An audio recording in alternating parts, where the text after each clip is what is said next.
Hi friends, అందరికీ నమస్కారము. Friends, మరి మీరు చూస్తున్నారు ఈ వీడియోలో ఒంగోలు కోడెకి అయితే ముక్కు దూలం అయితే తెగిపోయింది. ఫ్రెండ్స్, మరి రైతన్నలు జర జాగ్రత్తగా ఉండండి.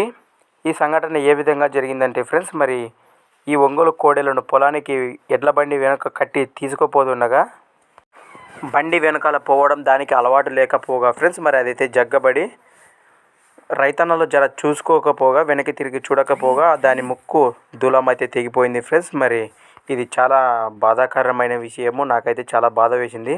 ఫ్రెండ్స్, మరి మీరు కూడా ఇలాంటి కోడెలు కానీ ఎద్దులు కానీ పొలానికి తీసుకుపోయేటప్పుడు ఎడ్ల బండి వెనుక కట్టినప్పుడు ఫ్రెండ్స్, మరి జర జాగ్రత్తగా ఉండండి రైతన్నలో. మరి ప్రతి ఒక్క రైతన్న ఇలాంటి విషయాల్లో కానీ పశువుల విషయాల్లో కానీ జర జాగ్రత్తగా ఉంటారని కోరుకుంటూ థ్యాంక్స్ ఫర్ వాచింగ్ ఘన ఫార్మర్ క్రియేషన్స్ వీడియోస్. మరొక లేటెస్ట్ వీడియోతో మళ్ళీ కలుద్దాం ఫ్రెండ్స్. మరి చూస్తూనే ఉండండి ఘన వీడియోస్. ఫ్రెండ్స్, మరి ముఖ్యంగా ఈ సంఘటన ఎక్కడ జరిగిందంటే కర్నూలు జిల్లా ఎమ్మిగనూరు మండలం కడిమెట్ల గ్రామంలో జరిగింది ఫ్రెండ్స్. మరి ఇవి పాలపళ్ళతో ఉన్న ఒంగోలు కోడెలు.